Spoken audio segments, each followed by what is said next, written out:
So welcome everybody. My name is Jesse Enriquez. I'm a PhD student here on campus, third year doctoral student in the Education Studies Department.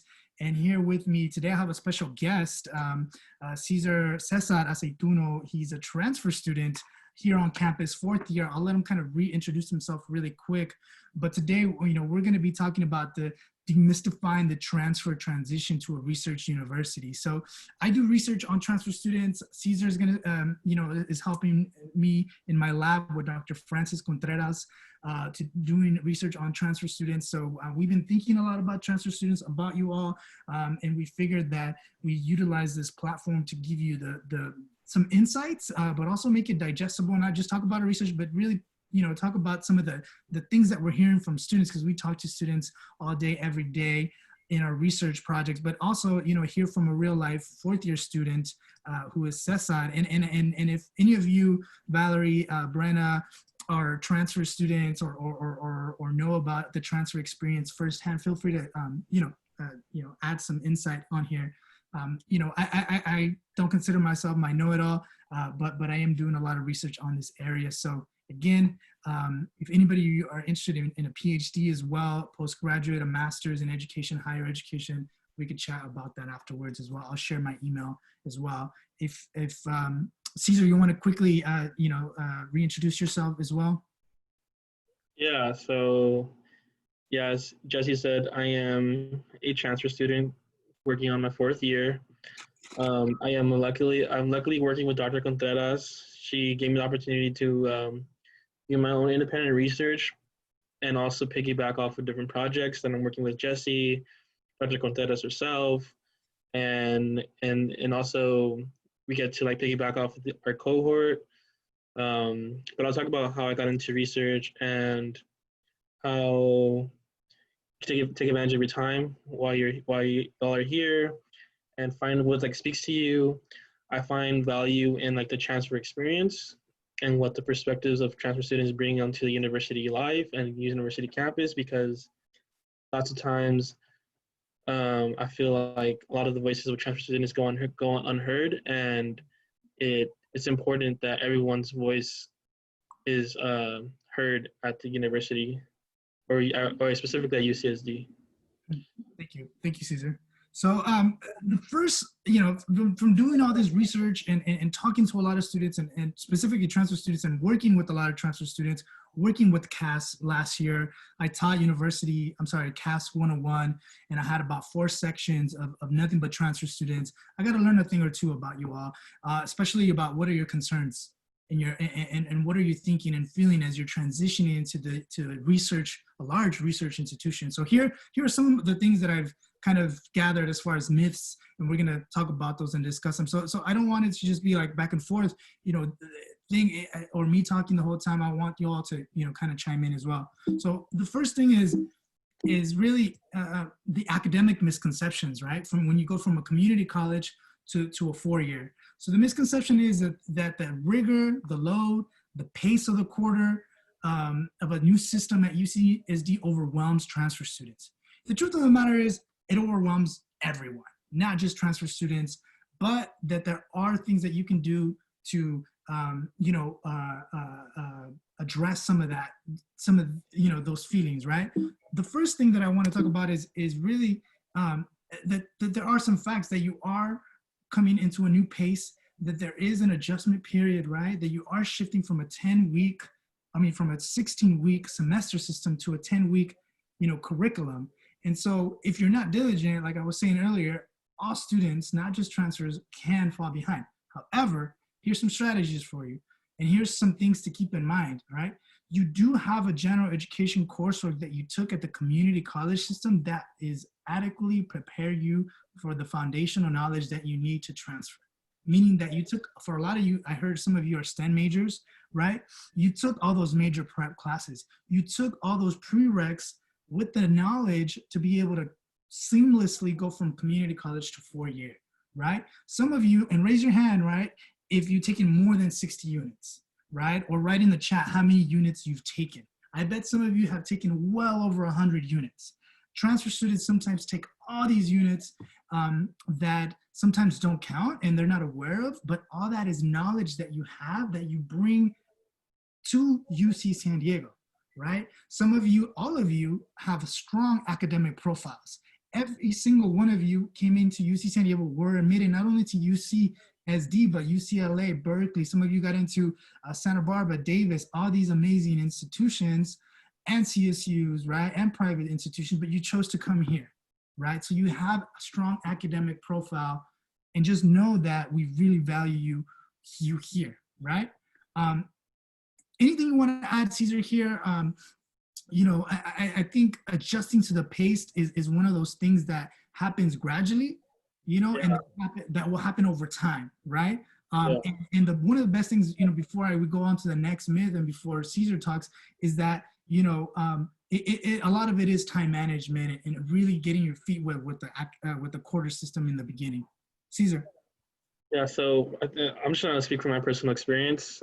The first quarter was definitely a change of pace. Like, despite being like all the academic course load and stuff, there was also like getting caught up with all the other stuff that isn't necessarily to do with like academics. And sometimes you just gotta ground yourself again and tell yourself why you're doing this, and kind of like refocus yourself and ground yourself and tell yourself that you're there for a reason, and then focus on that reason, and that kind of like motivates you to like, or motivated me to like get back into like the pace of like and getting refocused on like my academic work. Okay.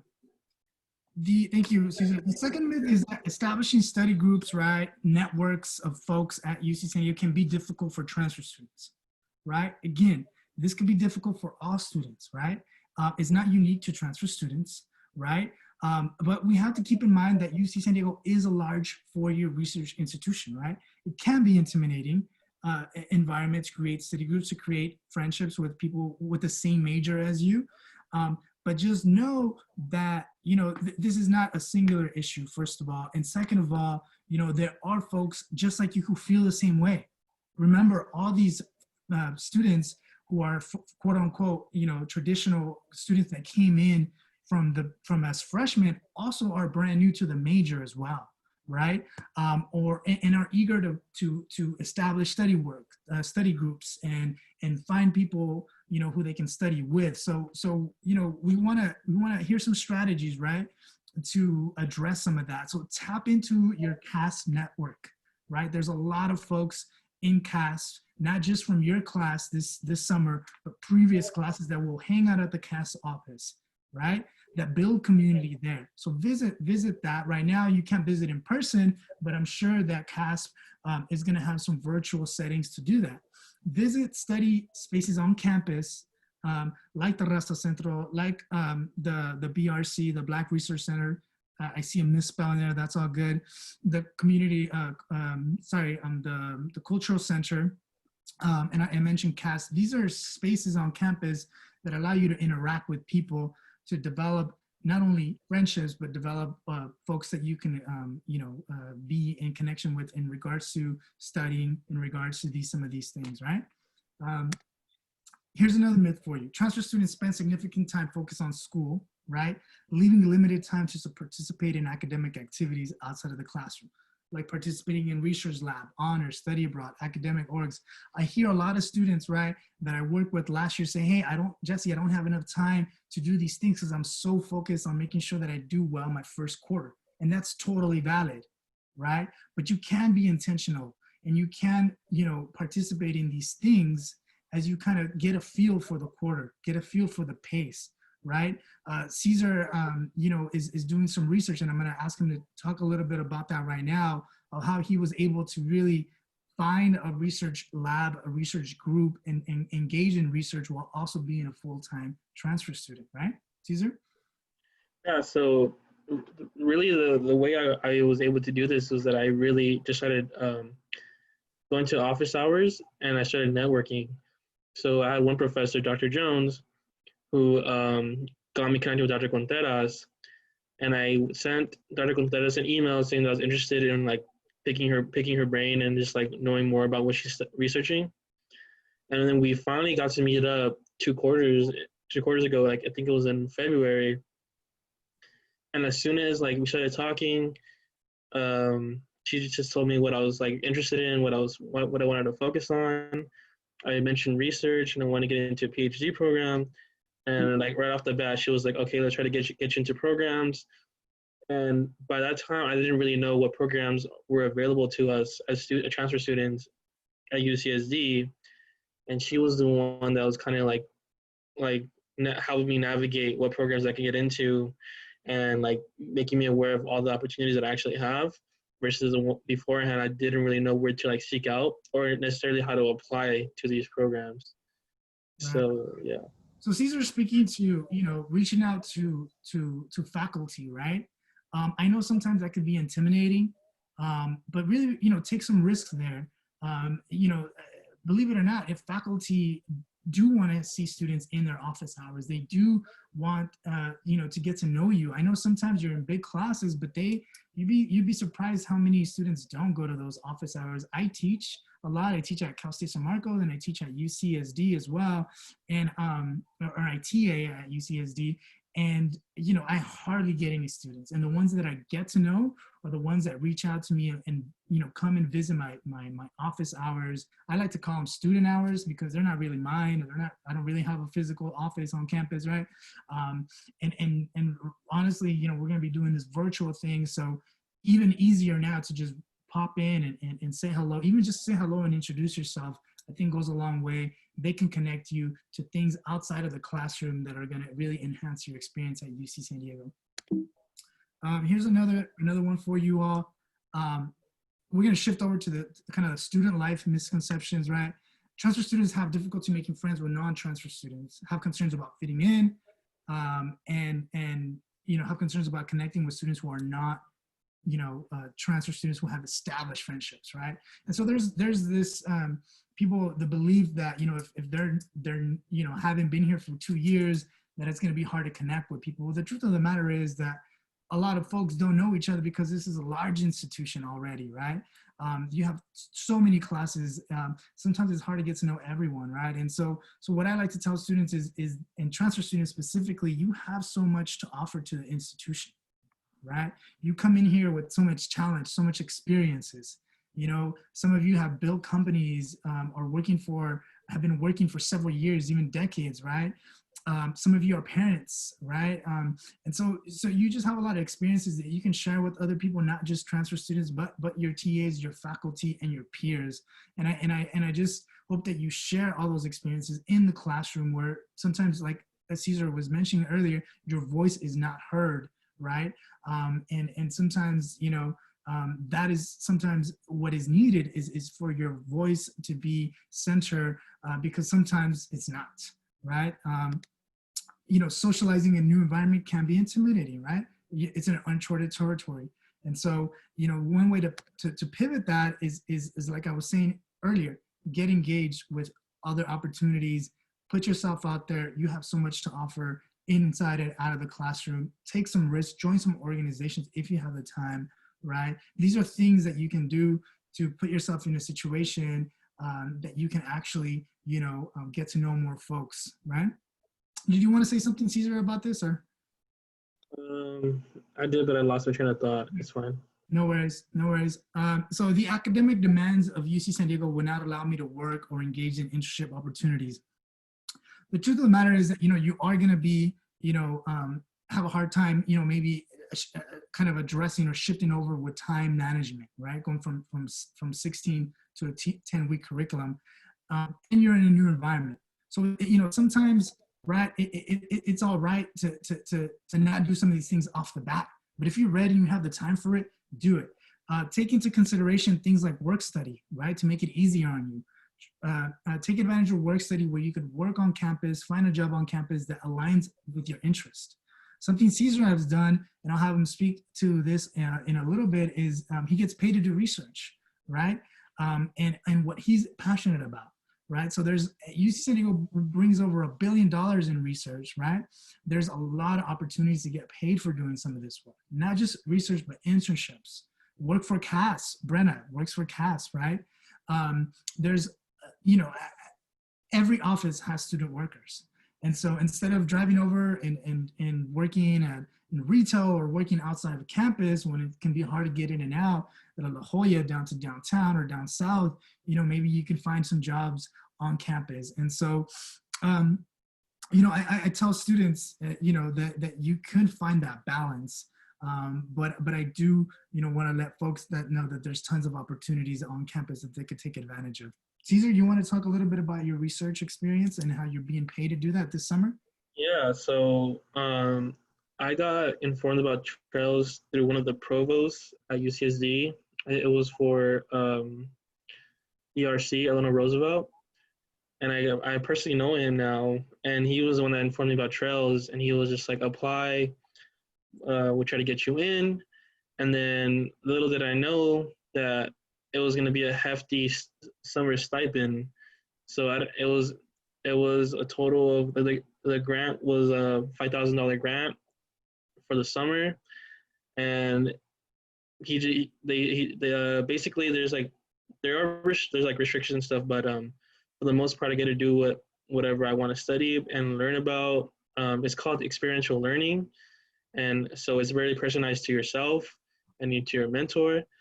And luckily my mentor and Jesse, they both helped me like focus on what I want to do and break it down. So right now I am focusing on the transfer experience, post-transfer, and studying what students do, what are the shortcomings, what are the successes, and what's the commonality that helps them like succeed in the long run, that helps them adapt into the university climate.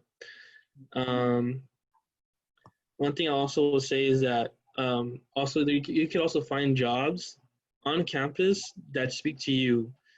Since I am a transfer student and I am passionate about learning about the transfer experience, I'm also now going to work for the Transfer Triton Hub for the next school year. And I'm really fortunate to have that job coming up. And I'm very, I have a lot of people that have helped guide me to be the student who I am today. And doing so, now I get to like work with other students, help them navigate the university life and the climate, and help them seek the resources that they want that can help them succeed, not only while they're here at UCSD, but also postgraduate, set them up for career pathways, or even post-grad programs. So so I'd say you could also take advantage of like finding jobs, or finding research programs that you can like specifically benefit from and that you're passionate about. Yeah, thank you, Cesar. One of the things that I want to highlight really quick, Handshake. I use Handshake as a PhD student. Really easy to build your profile, your resume, and apply to jobs all over campus and outside of campus. So that's a really nice, easy platform to do that, right? Let's go on to the next one, and the last one, which in the rest of the time I want to have more of a discussion, is transfer students lag behind and take longer to graduate. The truth of the matter is once you're here, you have your academic kind of plan ready for you to go. And what I like to tell students, if you're ambitious and you want to get it done in 2 years, it's totally doable. A lot of you already have all these classes that you come in here to UC San Diego with. It's just a matter of ensuring that you're on pace, right? You can also take classes, over the summer at UC San Diego and other UCs, something that students don't know about in their home in other parts of California. And so, I put this on here because, a lot of people think that it might take them longer, or they've been, because they're transfer students, it might lag behind, but that's just not true.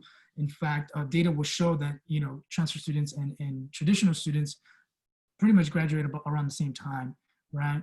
And so, yeah, we'll talk a little bit more about that. And then, for some of you STEM majors, there could be additional courses, things like that might extend your experience here. but sometimes that's not a bad thing. If you want to take your time and you really want to make the best of it, you go at your own pace, right? There's this pressure to be in and out in 2 years. Well, if you feel like you need more time to really hone in your skills, I think that's all right as well, right?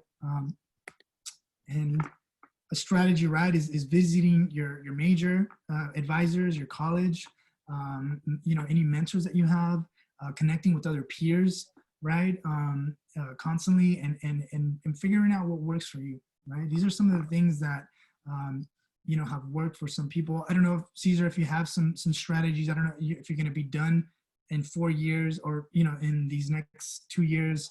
What has been your pathway there?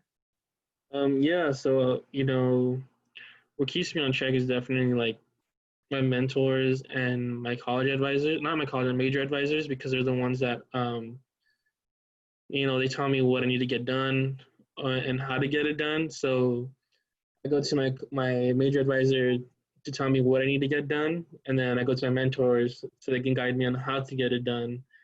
And then for me, I like a little bit of a challenge. So sometimes I take on excuse me, sorry. Sometimes I take on more than I can handle, and then it's never too late, and I just drop a class, or if I feel like it's going too slow, I add a class.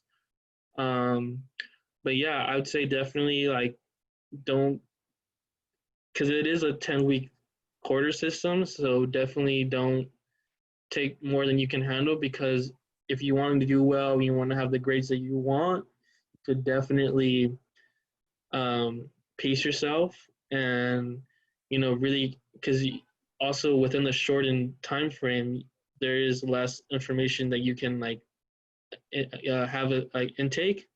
So definitely, if you want more information, if you want to like keep that information, I would suggest take less.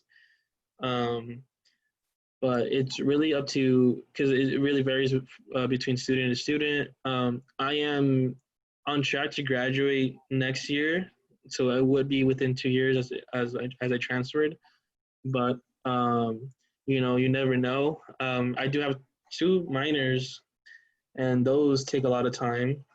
So we'll see if I'm up to the challenge, if I'll take 4 to 5 classes or just take the 3. With everything going on right now, I feel like I'll be able to take 4, but it's really up to you. Yeah, good luck. Thanks. Hey, I want to say a couple of remarks, and then I'll take questions. Is the first thing is a lot of transfer students think that they need to change their routine because they're coming to a new university, that they got to change the way they study. They got to change the way that they do things. The truth of the matter is, whatever you've been doing this whole time has been working. You're obviously here for a reason. You obviously got into this top research institution and you have phenomenal grades. Don't change that up. You might have to pivot a little bit. You might be in a new environment doing that, but keep doing what has helped you to get to where you are now. If that's studying alone, great. If that's studying with peers, great. Whatever that is, or if that is, working and being in school at the same time, great. Whatever works for you, as long as you make sure that you make those adjustments if you need to, right?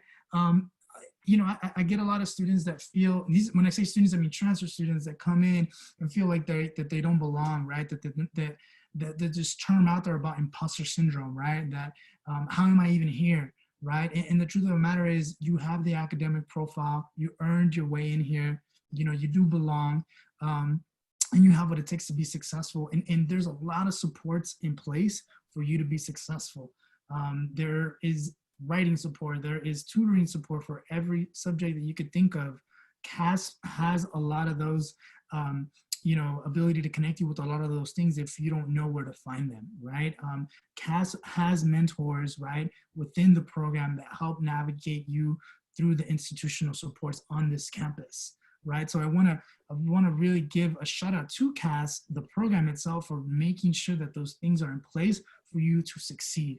Right? You're going to be taking CASP 101, attend that, right? Because there you'll have some really good discussions about what it is to be a transfer student, a time for you to ask questions about resources, right? And so, I taught that class before and it was phenomenal. I had students who really enjoyed that class and said, hey, I wish we had more of this throughout the entire year. And the truth of the matter, there's CASP continues to provide some of those supports, through a lot of different avenues.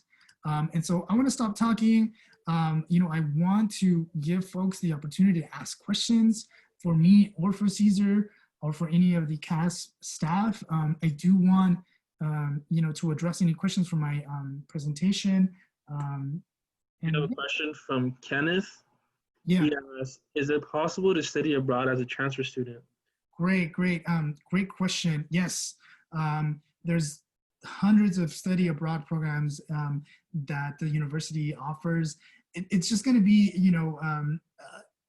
kind of figuring out what works for you, right? Some colleges, for example, have some extra requirements that you need to fulfill, and maybe you can fulfill those abroad, right? So my best recommendation, because I'm not too familiar with that process, to be honest with you, but I know so many transfer students who have studied abroad, is that you should go to the study abroad office, right? But I know it's possible. And in addition to study abroad, there's programs like, UCDC, where you could, stay domestically and go to Washington, D.C. and do an internship in policy, for example. Or you go to UC Sacramento Center and do policy work at the Capitol, right? You could go to HBCU. I forget the name of the university that we have a partnership with, and you can go study there. And also something that I'm actually thinking about doing is, as a student myself, I'm thinking about taking a class at UCLA next quarter, just because I can. As a UC student, you can totally do that. So these are just in addition to, you can do those amazing academic opportunities domestically, in-state, and abroad. Yeah, I would say definitely go to a study abroad advisor.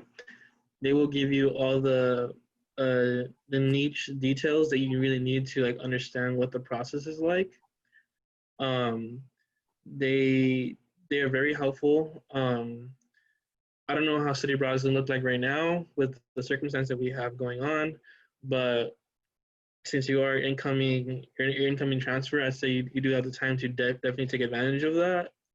I personally am not interested in study abroad, but I would definitely say take advantage of that, because if it equates your tuition, and that's also so you don't have to pay more.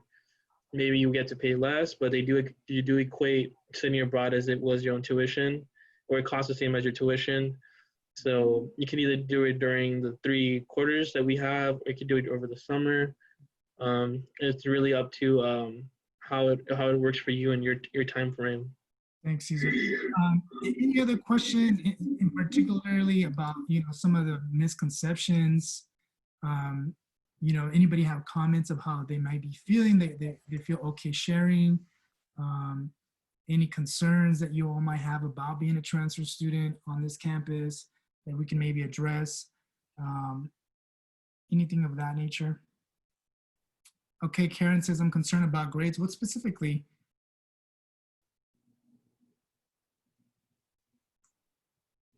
Sorry, I think it's just faster. There's a lot of noise by my house. Guess I'm just worried about the difference, because I feel like in community college we had homework counting to the grade, sometimes participation, and our exams would be, I wouldn't want to say easier, but I think our professors were very reasonable about what the students will actually learn. Right. And it was very possible for pretty much everybody in the class to get an A. I just feel like at UCs, they are mostly midterm based, and then they will usually put questions on there that are nearly impossible for some students to answer just to get the curve down, that sort of thing. Yeah, and I saw, Samantha, your question, and I'll address that as well if you guys are okay going out after 5 minutes. But I'll say a couple things about grades, right? And maybe Caesar, you could chime in afterwards as well, or any UC San Diego alumni or participant student that's on this right now. My thing with grades is that, there's a couple of things that I've seen to be successful for any student. Number one, reach out to your TAs. Reach out to your TAs with papers, reach out to your faculty if you have questions. Always kind of the same thing goes, at the community college. If you have a question about an exam, and there's a study session, for example, take advantage of all those things. I have students that send me their papers in advance as a TA, and I'm more than happy to read those things. Those types of things that you can try to facilitate and ease that transition and some of those stressors, right? So you know what you're, kind of have to look forward to, right? So yeah, I'll just say that really quick. Do anybody, Brenna, Caesar, that's on here about the grades, Valerie, about addressing grades before I go and address non-traditional age student question? I feel like you're definitely in control of getting the grade that you want and deserve. There are, and I'm not gonna lie, there are professors who are trying to weed out or cool out many students. That's a reality. That is a reality. But I think is that you got to be resilient, and I think that grades, it may seem like as a end all be all, but you're very capable of getting the grade that you deserve. Should we answer Samantha's question? I just wanted to ask if Brenna or Valerie had any thoughts on the grades. I do. I think it kind of depends on the class for like what kind of makes up the grades. I have had a fair number of classes where I have had clicker participation as like 10 or 15%. And then midterms and homework, it honestly kind of depends on which class you choose. I think for at least my upper division psych classes I've had, it's been mostly like midterm final, or midterm final, and then like another little like assignment. But it really depends from class to class. I know a lot of lower div courses do participation based stuff, and I'm not so sure. I just started taking upper divs this last year, so I can't fully speak on that, and I'm just speaking as my experience as a psych major. So I don't know how it is in other courses as well. But I feel like it kind of depends from class to class and the professor, because some professors, like Caesar said, some professors are out to get you. I have been lucky and I haven't had an experience with that. I feel like that typically happens a lot more in like engineering, math, chemistry, like the hard STEM sciences, because those are capped majors, and for some reason the professors feel like they need to weed people out. We don't really know why. But I feel like it kind of depends from class to class, professor wise, and definitely check Rate My Profs for professor ratings, and CAPES, which are UCSD's student evaluations. Thank you. I do want to address Samantha's question. How do we adjust as older transfer students? Do you want to elaborate? I know it's a self-explanatory question, but do you want to elaborate specifically, if you have a more of a specific question than that, like specifically about like socially adjusting as an older transfer student, or academically you've been away, maybe, I don't know. I'm just trying to understand the question a little bit more, how to address that. Samantha?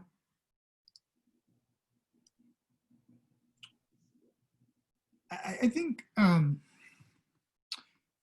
will say this, I've had a lot of students who are non-traditional age, who are older, and a lot of these students, have a lot of experience with life, right?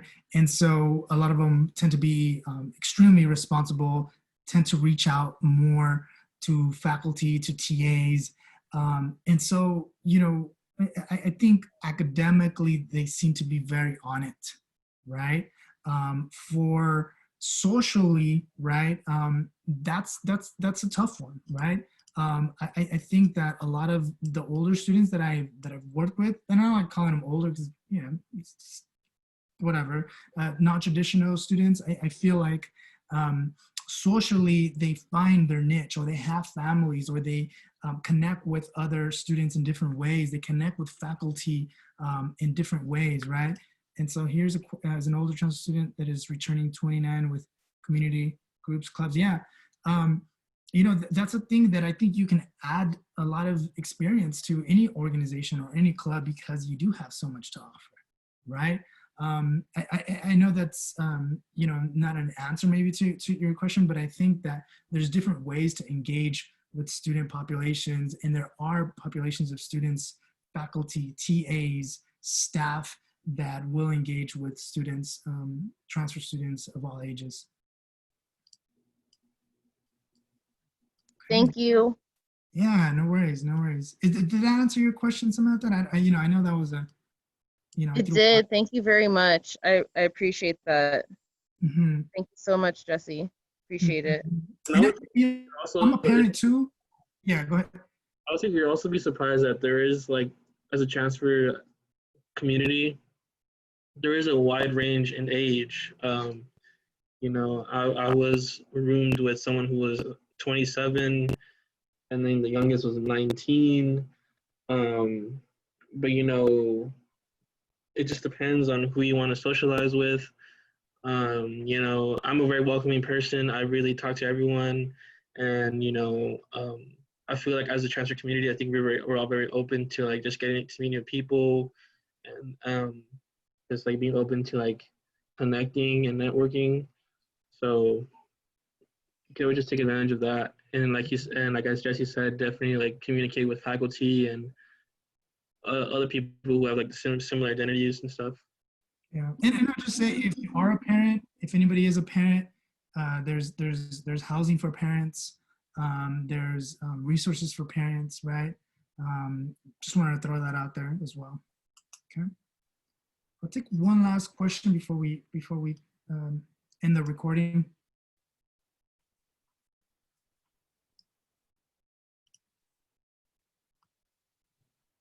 Okay.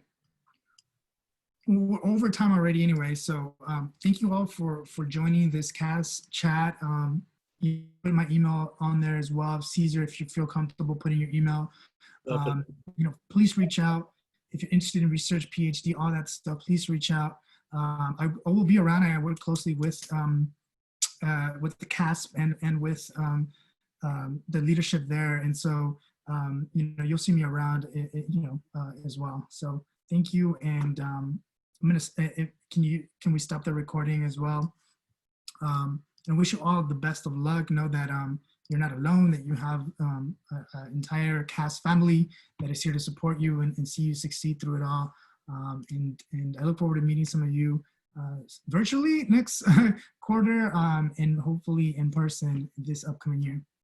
Yeah, and you can also find me at the Transfer Trident Hub website. I'll be there. You could also, I do offer like different services for the upcoming fall. So if you just want to have like a one-on-one chat and like, just like break down what y'all need, I could definitely do that with y'all.